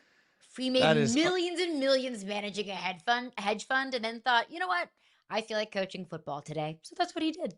That is remarkable. Hey, I respect people making random career choices and changes later in life. Okay. All right, let's get to my first point of the hour, and it's as mature as anyone can possibly be. It's about Arch Manning and poop faces. This is a quote from Sark. I've never filmed any of you guys when you're using the bathroom, so I don't know what faces you make when you're doing that. This is in response to a question about whether or not Arch was battling some injury because he looked uncomfortable. And Sark came back and said, well, did somebody say something to you? Did Arch say he was injured? And the reporter's point was no, but you could see him grimacing on the sidelines, to which Sark reminded everybody that he doesn't take pictures of the reporters when they use the bathroom. So many questions here. Was Arch using the bathroom? Or was it just, does Sark make really weird faces when he uses the bathroom? I don't know exactly what the expectation was. I kind of want the reporters to now post bathroom selfies and just see where it goes from here. All of this because somebody on the sideline looks like they might be in pain. And I cannot stress this enough. In a modern college football world where there are sideline reporters for radio and TV on the sidelines walking around, their main job is to do things like look over and see if somebody is grimacing. That's actually part of the job. And then they go to the broadcast partners and say, hey, Arch looks like he's uncomfortable. And then the producers say, let's get cameras on Arch. This is how this works. Nothing was abnormal in observing that Arch was making some faces while he was throwing the ball. Now, maybe he just was a little gassy. I'm not here to judge that. But it seems, Caroline, a little weird to me that Sark immediately went to the bathroom. Yeah, I don't know what he's implying here. Because if you see the clip that reporter was referencing, he was wincing. It did look like he was in pain. I don't think that it was a crazy leap to assume that maybe there was a little bit of pain there. And then if you have that assumption, you have that thought, you ask the head coach about it. The reporter is doing their job. I don't know what Sark is implying there. Is he implying that Arch, during that throw, was actively pooping in his pants? I don't know what else to take away this. He said, I don't, film you when you're in the bathroom. Was that a poop? Is he pooping? Is he farting in his pants? What? he wouldn't be the first NFL or football player to do that on the sideline. I think what Sark is doing, and maybe this is going to be the trend this year, is I'm going to say something so weird that nobody knows what to do with it, and then all of a sudden we'll just sit there afterwards and say, oh, okay. Like, that's a new version of coach speak. I'm just going to turn it into something totally different. It was a strange response, which leads me to believe, like, well, is Arch hurt? Because that was an awfully defensive and awfully strange response from Sark. Or is there a habit of Texas players using the bathroom on the sideline? All right, from that feeling that I have, let's get into a little bit of game. All right, here's what we're going to do. We're going to do this every week as we try and figure out when the emotion stops and when the logic comes in. This is what makes me a terrible friend. This is what makes me a terrible life partner. I'm willing to admit that. Like, when most people sit there and they want to have a half an hour conversation about, could it be this, could it be that? Like, maybe it's that. I'm the sort of person that Googles it immediately. I'm like, here's the answer. Let's stop this discussion. So I'm all Everyone needs facts. a logical friend in their life. Oh, do they? Do they? Like, the number of times my friends just look at me like, you ruined the entire thing. That's what I do. I let facts ruin feelings. That's how I go. So we're going to play a little game, fact or feeling, and we're going to start with the college football edition. So we'll go through one of the bigger storylines, and we'll figure out, now that the emotion and the dust is settled, is it a fact or is it just you're in your feels? Let's start with a little bit of a college football hot seat. Billy Napier won't last past week 4. That is the head coach of Florida football. Remember, coming off of their shocking upset this weekend, Billy Napier won't make it past week 4. Fact or feeling? It was a shocking upset that included one of the dumbest penalties that I have ever seen in college football, which also includes a Florida penalty that was taken a few years ago when a player literally threw a shoe and cost them a trip to the college football playoff. That was, of course, when a Florida shoe game, legendary here in this household. It was a Florida player spit on a USF player. Like, why are we spitting on each other? Stop doing that. This is feeling for right now. Florida has a gauntlet of a schedule this whole season, but coming up over the next couple of weeks, they go to LSU in Death Valley, a very hard place to play, the number 3 team in the country. And then, by the way, they turn around and go on the road to Miami, another top 5 team with a veteran quarterback in Carson Beck. So if Billy Napier loses those 2 games, I would say, yes, I think that Florida boosters are starting to collect all of their pennies and all of their shekels for Billy Napier's buyout. But if Billy Napier turns around and beats LSU at LSU and beats Miami at Miami, well, then all of a sudden the vibes are incredibly different. And maybe we could look at that USF loss the same way that we might look at Notre Dame's loss to Northern Illinois last season. And that was the turning point. That was the kind of, smack in the face that they needed to kind of wake up and turn their season around. I think, though, the former is more likely, that Florida is just not a very good football team. That Billy Napier beat Ole Miss and Florida State and LSU to finish out the season last year, and maybe that was enough to put a Band-Aid on the bullet hole. That was the first couple of years of the Billy Napier tenure, but I do tend to think that Billy Napier's time in Gainesville is much shorter than it is more optimistic. And that's why I don't think this is feeling. I think this is fact. Like you say, if they win these games, great. Yeah. I mean, if I walk into a trampoline park and do a 360 dunk, maybe the Slam Ball League will finally sign me to the contract I've always deserved. I just don't think it's likely to happen, right? So there is some element to me of like, yeah, certainly if they were to pull off a massive upset the next few weeks, it changes everything. I just don't think they will. And in fact, if anything, I think they're in danger of just getting absolutely destroyed over the course of the next couple of weeks. That schedule is brutal. And what happened at the end of last year is one of the toughest things that happens in college football in general. When a team and a coach goes on a hot streak at the end of a season, you as an administration have to decide, is this an instance where they've turned the corner and things have gotten better? Or is this just a moment where your team got hot and you got the right wins at the right time? Right now, it certainly looks like maybe it was more likely that Florida got hot. And while that makes you feel better about things at the moment, it doesn't mean that you've actually turned the corner. And I'm not sure that Billy Napier has actually done anything here that's going to make boosters feel better. Once you have gotten to the point where you are almost going to fire somebody, it doesn't take very much to get right back to that same point. I think what we saw combined with what we're going to see over the next few weeks means Billy Napier is the first man out in the SEC, and that happens in the next few weeks. Let's keep the fact or feeling going. How about this? fact or feeling, Clemson is broken. I think that's feeling, but man, oh man, did they look broken in that first half against Troy. Right? Troy. Oh, it was brutal. But I think it is feeling right now just because, Clemson loses week 1. That gets compounded with a way closer game than it needed to be against a team that Clemson really should have blown out of the water. They are not broken until Clemson wins multiple games in the ACC. Because I still look at it right now. I still think that Clemson is a contender to win the ACC and to get into the college football playoff just based off of the talent on that roster alone. They have like 3 or 4 future first-round picks on that defense alone. So no, they're not broken, but it really did feel like it in the first half, Fitzy. Yeah, and they've got some games coming up in front of them that are winnable. But you and I think, are part of the Georgia Tech fan club in general for the way that program runs. President reporting for duty. This gets interesting. Gets interesting really quickly because how do we define broken? If it's, hey, is Clemson going to be competitive in the ACC? No, they're not broken. But is Clemson going to be a national championship contender? I don't know. So I think right now it's feeling, but boy, it won't take much to go from feeling to fact. How about a little bit of individual fact or feeling? Dust is settled. Biggest win over the weekend, you could argue, was Oklahoma just absolutely taking it to Michigan, right? And some of the work there was really, really good. So the question is, John Mateer, can he win the Heisman? Fact or feeling, Oklahoma quarterback? Fact.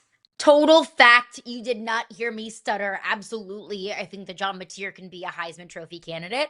And going back to SEC Media Days, John Mateer was like the hot new bombshell that entered the villa.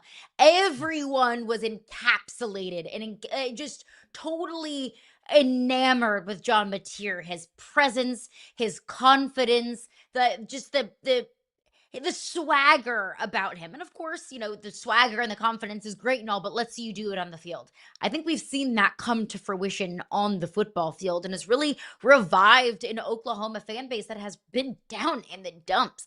And this Oklahoma team has a ton of talent around it. Last year, they were just injury bitten. The offensive line had a ton of injuries. They were down several of their top receivers at some points last year. So they went into the transfer portal. They supplemented some of the areas that needed to be supplemented. And John Mateer, I think you're seeing earlier, you just see his stat line right there, 344 yards, 3 touchdowns, only 1 interception against a solid Michigan defense. I think that John Mateer can absolutely be in that conversation. 1, because of what he's done, and 2, because I don't think that there is one player, at least through 2 weeks so far, Fitzy, that has separated himself as the absolute have to watch him, pop off the page type of player in an SEC that feels incredibly wide open. You see there that at BetMGM currently he's second in the Heisman running. It's fact that he could win. I think it's fact he should be the Heisman favorite. And a couple of reasons that this plays into it. One is, at this point, Heisman moments are going to be there for him galore. Obviously, Oklahoma has to win these games, but I'm with you. Oklahoma has the talent to win a lot of football games. And also, the expectation wasn't necessarily as high coming into the season as it was for some of the guys like Nussmeier that you see there, Beck that you see there. Mm-hmm. I think sometimes voters fall in love with oh, wow, that's a great story, sort of the momentum that comes with this. Oklahoma football, if they're able to get through this gauntlet of a schedule that they have over the course of the next couple of months, if they find themselves in the playoff, the wins that it will have taken to do that will give him so many opportunities for signature wins, plus the momentum that comes from all of that. Yeah, I think not only is he a Heisman, can he win the Heisman? I think as we sit right now, Mateer should be the Heisman favorite moving forward. Let's get one more. Listen to this stretch, though, Fitzy. Texas, South Carolina, Ole Miss, Tennessee, Alabama, Missouri, LSU. That's Oklahoma's schedule. And that's why, it's there in front of you. If he gets through that gauntlet, he's a Heisman. Now, as I said earlier, if I dunked on a trampoline, I get it. It's a tough if, but we'll see where it goes. One more factor feeling from the other side of it. Bryce Underwood looks lost. Factor feeling. I think that's fact right now. He did look a little lost against Oklahoma. That's not to say that Bryce Underwood can't figure things out and find more confidence. So I think that's fact right now. But also, what did we expect? Bryce Underwood is a true freshman. He just turned 18 years old. And his second game as a starter in college football, he was playing Oklahoma, a team that I think we all view as potential college football playoff contenders. So yes, it's fact. It's okay. He's young. He'll learn. But he looked like a true freshman. And that's, to your point, like Brent Venables did his job. Brent Venables' job is to make him look like a true freshman. That's all he did. I think it's feeling that he's lost, only because I think just at some point you can just get your ass kicked and it doesn't mean that you're lost. And that's what happened. There is so much left for him to learn. It doesn't mean he's lost. He'll figure it out. He's immensely talented and going to end up being, I think, one of the best quarterbacks in college football. And all of those things are in front of him. And also, just to your point, he was seeing things in that matchup he hasn't seen, he may not see again. I don't think that suddenly they opened a book on him. I think one of the better defensive minds in college football came up with one of the better game plans, and particularly a defense that does a great job at disguising what they're doing. They got in the way of somebody that hasn't seen a lot of defenses that do that. So long-term, Bryce is going to be fine. I think we agree on that. But even short-term, I don't think he's lost. I just think he got his ass kicked for one Saturday. And we'll see. Look, and maybe that's a good thing. You see that kind of defense, you see that kind of team early, then you can watch the tape, you can learn from it. All of a sudden, the game starts to slow down a little bit more and more and more, the more that you see, early on. If Bryce Underwood takes on the, East-West state directional school for the first 4 weeks, what is he really going to learn from a team that is so outmatched taking on Michigan? Yeah, there's so little to at this point. Bryce Underwood has so little tape. We just got to figure out more, and we will over the course of time. Optimism. I think Bryce Underwood's going to be fantastic. 100%. We agree on that. Let's keep Factor Feeling going. But coming up, we've got NFL Factor Feeling to get in. How are we feeling about, I don't know, CJ? We'll break it down next. Yahoo Sports Daily.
Matthew Stafford set an NFL record Sunday for most career opening day starts for a quarterback with 17.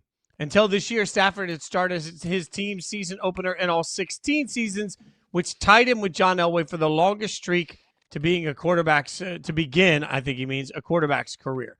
So you've got 17 straight years of Matt Stafford starting his team's season opener.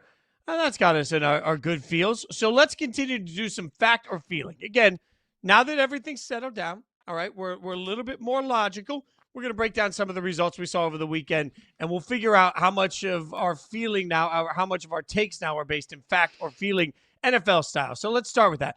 As long as Stafford stays healthy, the Rams are the NFC's dark horse. Fact or feeling, Caroline?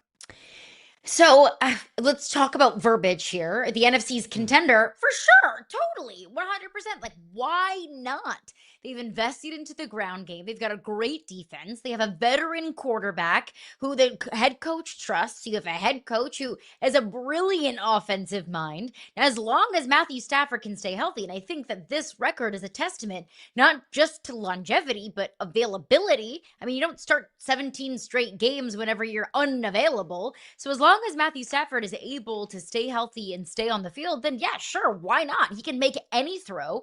That's all of the pieces of playoff, if not championship DNA.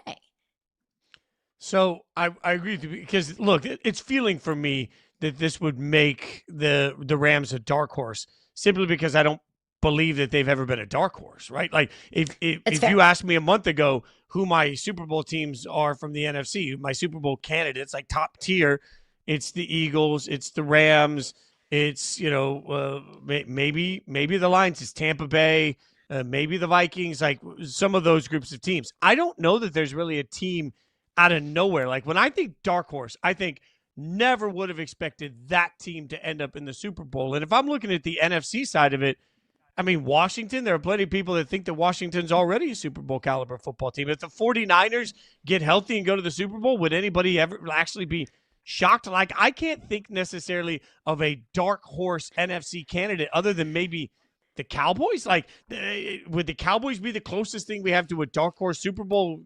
And are we really to put them into that conversation? Look, the Cowboys looked better than I thought they would look week one, but I'm a Super Bowl? Like, come on. I don't know that the NFC this year really has a dark horse candidate. The Cowboys as a dark horse? Like those two words, Cowboys and dark horse, in the same sentence, like feel icky. But I don't think you're wrong. Because what have we been talking about the Cowboys all off season long? They're dysfunctional. They're without Micah Parsons. What are they? What in the world is Jerry Jones doing? Like, it's been nothing but negative talk about the Cowboys for the last several months. So if they do find themselves in the playoffs, then yep, like maybe they are a dark horse. But like that feels icky, doesn't it? I mean, Feels icky to call them a dark horse. Like, feels like does. a dark horse should be like the Falcons. Like, that's a dark horse type of team. We're not talking about the Falcons. Nobody thinks the Falcons are going to do anything. I guess it's because I can't stack a yellow brick road that gets the Falcons to the Super Bowl. But I'm not sure I can for the Cowboys either, if I'm being honest. But there is some element for me of like, look at what we saw over the weekend, right? Like, if we're being just cynical for a second, well, the Lions look like trash. The Vikings, I think, still have question marks at their quarterback position. The Tampa Bay struggled for the better part of that game. San Francisco's hurt at this point. Like, so other than the Packers and the Eagles, who I think the Packers and the Eagles came out and said, up yours, we are clearly Super Bowl teams.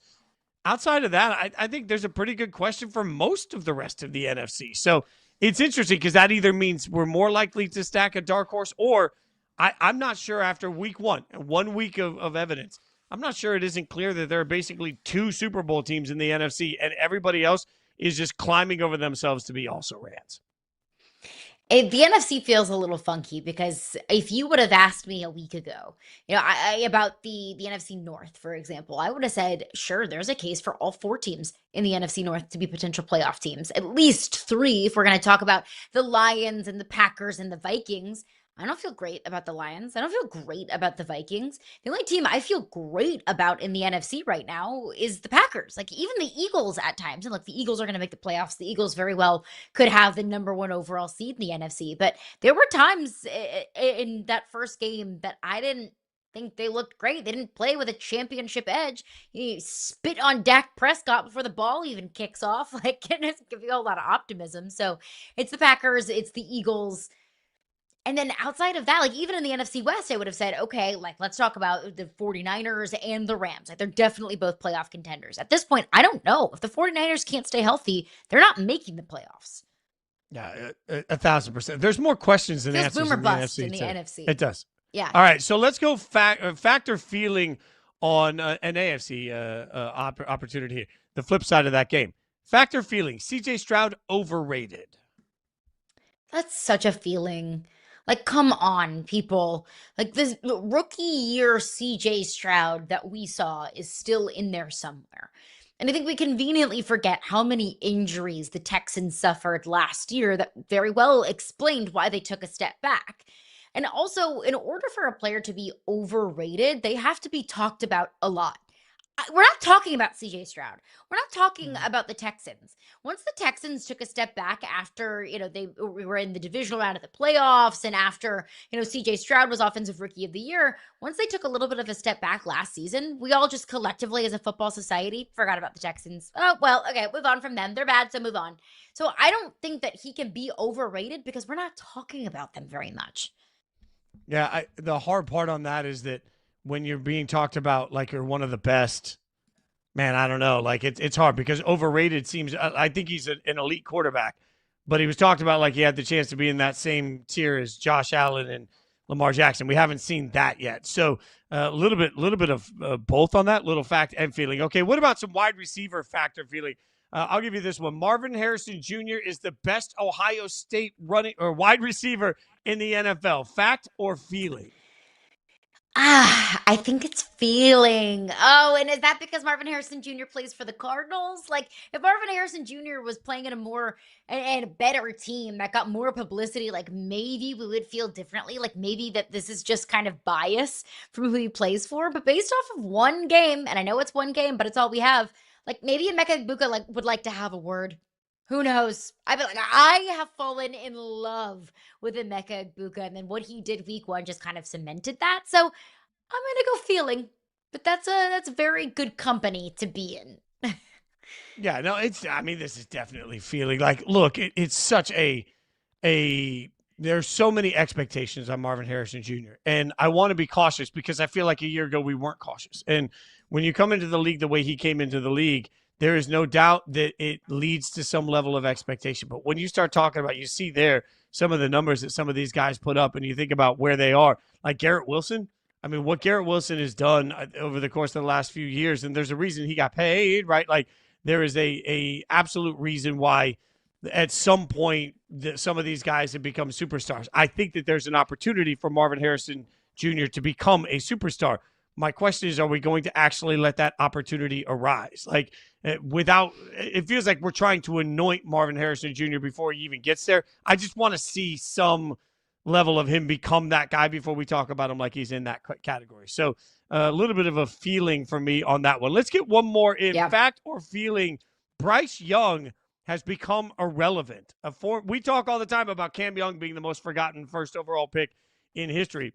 Bryce Young over here in Carolina struggling. Has he become irrelevant at this point? I hate that word because it feels so cold and harsh and definitive, but it's true. Yeah, that's fact. Bryce Young has become irrelevant. The NFL is a what have you done for me lately league, and what the Panthers have done and what Bryce Young has done. I know that he showed some promise at the end of last season, but what the Panthers have done and what Bryce Young has done lately, nothing. They've done nothing. The Bryce Young had a brutal day in week one. Nobody's talking about it because nobody cares. Because everybody expects Bryce Young to have a brutal day. I think if Bryce Young really had a solid day, that would be more of a topic of conversation because it would be unexpected enough to be worth talking about. So yeah, I have to say, like, I understand the Panthers and Carolina. It's an organization that, it's not a massive market. It's not a team that gets talked about a whole lot. So that kind of adds on to it, adds another layer to it. But it's really... Bryce Young hasn't done anything to be worth talking about. So therefore, yeah, he is irrelevant. Yes, that is fact. I think the organization being irrelevant in the minds of many is a bigger part of this conversation, though, because in my mind, when you draft somebody first overall, that is the player. That is the person that is going to lift you up into the national conversation. It changes the way your entire program is perceived. It changes the way everybody thinks about your brand. All of these things can happen when you select a quarterback in the first round and that quarterback has a chance to become one of the faces of the league. When it doesn't work out that way, the organization sucks the platform down. And I genuinely believe that if Bryce Young had come in and had absolutely been a superstar. If Bryce Young comes in and has the sort of career that Jaden Daniels is having, for example, all of a sudden we're talking about Bryce every day. We're also talking about Carolina every day. He lifts an organization up. When you are drafted first overall and it looks in season 3 like maybe you're just not that guy, well, now you're just forgotten. And you're forgotten in part because of who you play for. If you play for a team in New York and you stink, then you're on everybody's mind, and that's equally difficult. But if you play for a team that's particularly as a brand irrelevant and you don't lift that brand up, the brand then tears you down. So it's a combination of the Panthers being irrelevant with Bryce Young playing the way he's played that has made the entire conversation irrelevant. And at this point, I think people are going to forget that he was a first overall. He's going to become they did draft a quarterback first overall. That's the unfortunate consequence of being drafted by a franchise that just doesn't necessarily get eyeballs and heartache the same way that other franchises do. And a team that didn't put a whole heck of a lot around him either. You are 100% right. Coming up, we've got power rankings, six-pack power ranking coming up next.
Welcome back to Yahoo Sports Daily. She's Caroline Fenton. I'm Jason Fitz. Thanks to everybody watching us in the YouTube chat, hanging out with us there. We always appreciate that. And, of course, on yahoosports.tv. I like that I just said watching in the YouTube. That's always a spectacular way to say that. But keep the comments coming, and we will respond to some of them. So, in the meantime, we're going to open up a six-pack. And apparently I'm not allowed to actually open a six-pack this early in the morning or while I'm working. Rude. So rules, but we're going to open a six-pack of power rankings. So I want to be clear. This is what we're going to do.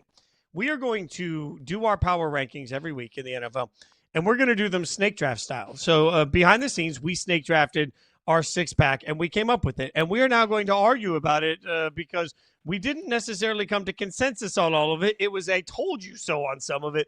But like any great countdown, nobody has ever turned into the top 40 songs countdown. Look it up, old people. They used to do it every week and listen to the countdown from 1 to number 40. Like nobody was ever like, oh, what's the number 40 song? So we're going to do our countdown the way God intended from 6 to 1. So the sixth pick on this, by the way, was my pick. And so the sixth pick, we're revealing this in reverse order, of our six-pack, the top 6 teams in the NFL. The sixth pick was the Chargers, okay? And the Chargers come in at number 6. Big win over the Chiefs. Big opportunity for the Chargers to make a statement on who they are. This was a big moment for the Chargers, so they had to make it into this list. Caroline Fenton, they make it in as number 6. Look, and I do not disagree with that. They obviously pick up a big win against the Chiefs in week 1. I feel like we just keep waiting for Justin Herbert to take that next step. So sure, let's say like he could potentially take that next step. And maybe this isn't fair because I had, the picks 4 and 5. I drafted the Chiefs with the 5th overall pick. Now, if this was the this was the great injustice of our entire power rankings that you took the Chiefs. Listen, you took the Chiefs at 5. Sorry. This isn't the AP poll, okay? It's not like whenever a team, beats one team and that team that won gets to be ranked above the other team. That's not what this is. This is the trust that we have in these individual teams to win as many games as possible this season. So if I am going to plant my flag in a team to win however many games in a season, you think I'm not going to pick Patrick Mahomes at the 5th overall pick? Or, excuse me, that's a steal. Did the Chiefs look rough against the Chargers week 1? Yes, they did. Am I concerned about the wide receiver position now that Xavier Worthy and Rashee Rice will be out for an extended period of time? Yes, I am 100%. But am I going to get an opportunity to pick teams that I think are going to win as many games as possible in a season and not pick Patrick freaking Mahomes? Of course not. Of course I'm not going to pass up on the opportunity to pick a Patrick Mahomes-led Chiefs team, even with flaws, because we saw that 2023 version of the Chiefs had plenty of flaws, that there were not a whole lot of talent stacked on that team. And what did they do, Fitz? What did they do? They won a Super Bowl. So I am never going to count out Patrick Mahomes and the Kansas City Chiefs, even when they looked as rough as they did at times against the Chargers week 1.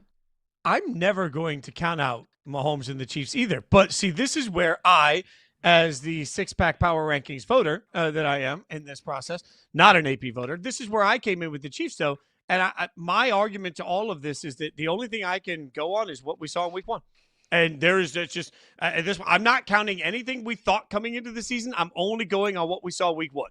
And if I only go on what I saw week 1, there is not a chance in hell that the Kansas City Chiefs were a top 6 team. They are a damaged football team. It's only 1 week. And sure, we agree, by the end of the year, your ranking much more accurate than mine if you're keeping them in the top 6, because I'm not going to bet my house against Kansas City. But if it's only based on 1 week of action, that was 1 week of pig slop from the Kansas City Chiefs. That was not 1 week of good football. They weren't even a top 10 team for week 1. So, look, I hear you, and you are doing it the smart and measured way because you're using the context of what we all know.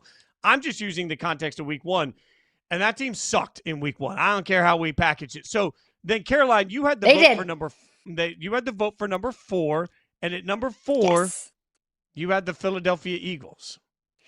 The Philadelphia Eagles. You say it like you have disgust on your face. No, the Eagles at 4. Look, did the Eagles look vulnerable at times? Yes, 1,000% they did. I have question marks about their secondary. Who is their core number 2? I don't know. Dak Prescott and CeeDee Lamb pre-drops were able to take advantage of a secondary that does have some question marks. It's still the Philadelphia Eagles. Are you kidding me? Jalen Hurts barely even threw the football. A.J. Brown, Devontae Smith got combined 3 catches? And they still won. They have Saquon Barkley. He's still running. Actually, I think I can see him. Actually, he's run all the way from Philadelphia to Charlotte. He is still running. So yes, give me the Philadelphia Eagles. And if I can get them at 4, I'm getting the 2 reigning, Super Bowl champion and Super Bowl runner up at 4 and 5. Talk about value. Man. Okay, so I will agree with you. Howie Roseman over here, drafting for value. Let's call him. Just take it back. I will agree with you a little here, though. People do tell me that I am the sports talk. I'm the Howie Roseman of sports talk hosts. People tell me that all the time. Is there just name one? Just name one person that's ever told you that. That's a. You don't know them. They go to another school. That's what I did when I was a fat kid growing up. Yeah, I was always in a relationship with a girl in another town. All right. So at number 3, I've got the Green Bay Packers. And this is where I'll say, the Eagles, they won and they're defending Super Bowl champions. But I'm going to be consistent in how I vote for things. I'm basing it just on what we saw this year. And that gives us 1 game, 1 week, 1 body of evidence. And I really struggled. I thought about putting Green Bay at 1. I would have thought about putting Green Bay at 1 or even at 2 based on how they looked. But they'll settle in at 3 because of the game of the century that we saw. So I take Green Bay at 3, even though they demolished their opponent, because I think for some context here, I used the eye test, and I had picks 2 and 3. So because I used the eye test, Caroline, I'll let you decide if I got this in the right order. I put the Ravens at 2. So since I had the Ravens at 2, I put the Packers at 3. Did I get that right? Even though the Ravens lost, is it right now today? Would you put the Ravens or the Packers ahead of them? I would put the Packers at 2. And look, I had the number 1 overall pick. We will get to my pick in just a second. Yeah. I was choosing between the team that I picked and the Green Bay Packers. If we are, because I think I was thinking of it, I was approaching it like which teams do we think are going to win the most games this season? If we are just basing it off of 1 week, I think the Green Bay Packers looked like the best and most complete football team in the National Football League. And look, the Ravens looked really, really good for a half, but they fell apart defensively in the second half. So I think that we all have fair questions about the Ravens. I think we have fair questions about why can't the Ravens close out double-digit leads in the fourth quarter? Like that is an anomaly to me. Like we need scientists and historians and philosophers and all of the above to take a look at why the Ravens can't close out some of these, games that they have massive, leads in. So I would say I would give the Green Bay Packers an edge over the Ravens. But if you say, hey, I will give you the option of the Ravens or the Packers, my answer would be yes. Okay, well, that's why I ended up with the Ravens at 2, and I can't get out of my mind. So this was the hard part for me because when I was trying to figure out between Baltimore and Green Bay at 2 or 3, in my mind I kept thinking about the fact that whoever won that Sunday night game was going to be my number 1. So just because they lost, the Ravens lost that in such a dramatic fashion at the end, I can't get out of my head how good it looked when it looked right for Green Bay. So eye test. It's the eye test, the dreaded eye test. I took Baltimore at number 2, which means the number 1 team in all the land, by the way. I'll let you reveal your pick at the number 1 team, and then let's acknowledge we're going to get murdered for this power rankings. Go ahead. The Buffalo Bills are Shocking. the number 1 team in our NFL power rankings. Did the Buffalo Bills for the entirety of 60 minutes look dominant and in control and like the best football team in the NFL? No.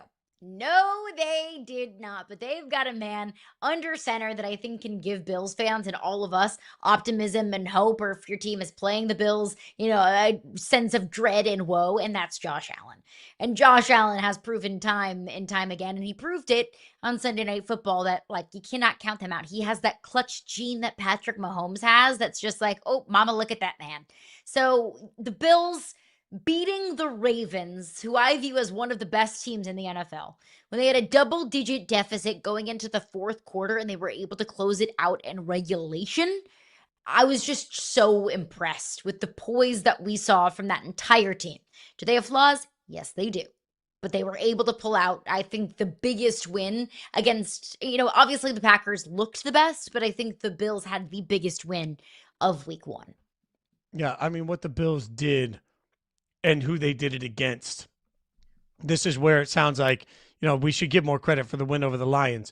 I do give credit for the win over the Lions, but I also have to acknowledge the amount of adjustment the Lions are going through right now. So I'm not sure what version of the Lions that was. So what I'm taking, the concept of what we saw from Buffalo and frankly, what we saw from Baltimore, what we saw from Green Bay, and what we saw from Philly, all 4 of those teams have a very reasonable argument to be the number 1 team on a power ranking after their week 1 wins. But what Buffalo did, particularly against Baltimore, and Baltimore did against Buffalo, holds more weight for me. So it's weird to put an 0-1 team up there at number 2. I get that. But when I look at this ranking, if we were putting these teams on neutral fields, I feel pretty good about where it is right now. This is also impossibly difficult and is going to look wildly different by week, 14, 13. 2. Maybe. What I know week is that 1 it'll can go up be on social a media. fallacy.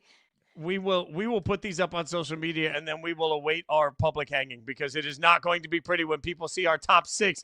But we'll do it every single week, and we'll get you your 6-pack that you need. In the meantime, today is a very particular day, and we're going to tie it in to tons of home runs and dumps. We'll tell you about it next. Yahoo Sports Daily.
Today is National When Pigs Fly Day, celebrated annual on September 9th. That day reminds us that sometimes even seemingly impossible things can happen. Ignore the doubts. Stand up for your beliefs.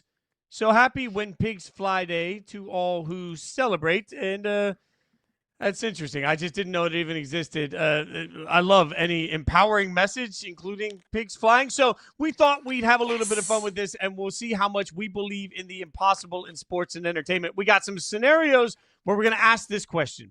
Is this pig cleared for takeoff? Now, I've never actually seen a pig fly, although I've been to plenty of state fairs with pigs. Never seen a flying one. So we'll figure out. We'll give you the scenario. Can the pig fly? So let's start with this one. Over the weekend, Cal Riley hits a Major League leading 53 home run, putting him 1 away from Mickey Mantle's record for a switch hitter, 9 away from tying the AL record of 62 set by Aaron Judge. So Cal Riley becoming the AL swing king. Is that pig, Caroline Fenton, is it cleared for takeoff? Fitz, I would like you to say his name correctly. It is Big Dumper. Big Dumper. The Big Dumper. The Is that big Dumper cleared? Say it with your chest. The Big Is the Big Dumper. Dumper cleared for takeoff? Yes.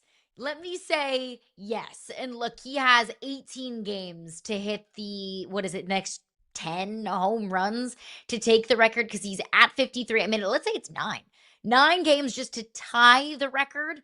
That's a home run once every 2 games. At the rate that Cal Raleigh is at, why the heck not? I say yes, that pig is cleared for takeoff. The Big Dumper on top. King Dumper, King Dumper, King Dumper. Okay. The question is, when they commemorate the season after he does accomplish this, and the season is commemorated in the Baseball Hall of Fame, are they going to put it next to us? Like, are they going to put the Big Dumper in parentheses? Like, is the phrase "the Big Dumper" going to end up in the Baseball Hall of Fame?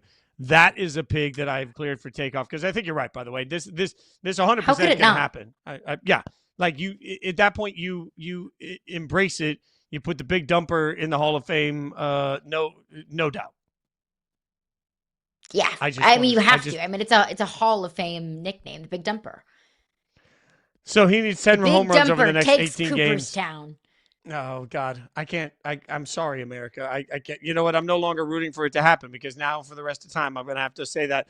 All right. So let's look at another scenario. Been a tough season for rivals. Angel. Wait, did we just get a sound effect? Let's try that again. I thought we had a little sound effect there. It's not there now. All right. So what would you want the sound effect for Big Dumper to be? I thought it sounded like maybe somebody was passing a little gas. That's what it sounded like. Let's go to the next topic. Caitlin Clark. Maybe an Arch Manning fart. We're talking about like amazing scenarios. So sometimes when the vibes are bad, ending a grudge can turn things around. Do we think that the pig is cleared for takeoff for somehow these two becoming besties all over the world?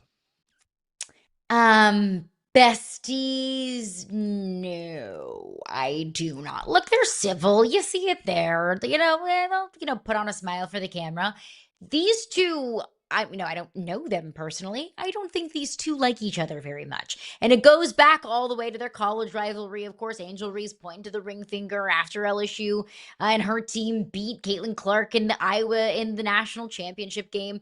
And look, that's okay. They don't have to be besties. Like, this rivalry is part of what makes the WNBA so freaking fun. We get to continue to see some of those college rivalries kind of trickle up to the WNBA. So I don't want them to become besties. I want this to be a lifelong feud, because it's fun when people beef, and it is fun to observe rivalries between two great players. Caroline Fenton, we can tell you did not grow up watching 80s wrestling on Saturday mornings. Okay, this is the way this needs to play out. No. Like, I need this I was to busy happen, that day. by the way. This pig is cleared for takeoff. I was never busy on Saturday mornings. Again, fat kid that played the violin. All right, so here's the thing. Like, in the 80s in wrestling, what you had was mortal enemies that would eventually always, like Macho Man and Hulk Hogan, become a tag team for a second. And while they were a tag team, everybody's like, this is crazy. The good guys and the bad guys coming together, and everybody's on the same page, and it's going to be great. Until one day in the ring, inevitably something weird would happen, and all of a sudden they're fighting again, and it was watching the tag team break up that became even more escalated drama. I need these two to become very public friends that then become very public frenemies, so we get all of this drama going through. Like our producer Mike has just pointed out the Rockers. When I was a little kid, I have more Midnight Rockers and Rockers toys in this office than any grown adult should ever have. Shawn Michaels kicking Marty Jannetty through the barbershop window. This is something, Caroline, you don't know about, and it traumatized me as a child.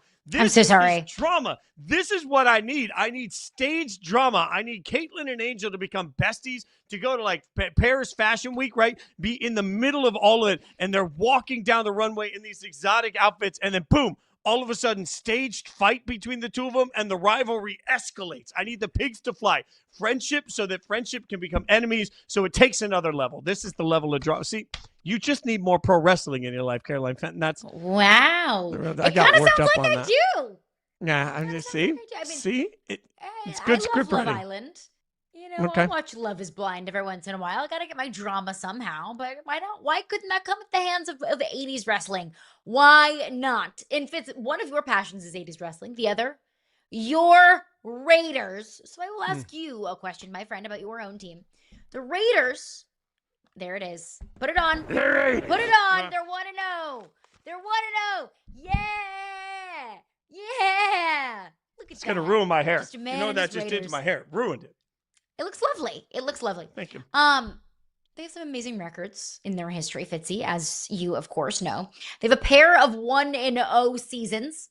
But did you know that they have never started their season 5-0 ever in the Raiders' history? Ever have they started 5-0. Now, they're 1-0. Can't go 5-0 without going 1-0. Are pigs cleared for takeoff, Fitz? You see the schedule right there.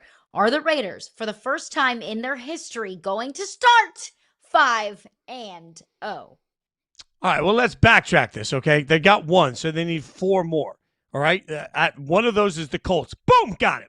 One of those is the Bears. Boom, got it, okay? Now, I've done those two because the two coming up are the tricky ones. Commanders? I'm not scared of the Chargers. Okay, Commanders on a short week going across country, I'm a little scared, but you know what? It's when pigs fly day. If we can't fly today, when can we fly? It's all about letting your pigs fly. I am in on this. I am all in. 5-0. Why stop at 5-0? Because they got the Titans after that. Let's just make it 6-0. 6-0. And then 6-0. they beat the Chiefs. And then they're undefeated going into the bye week.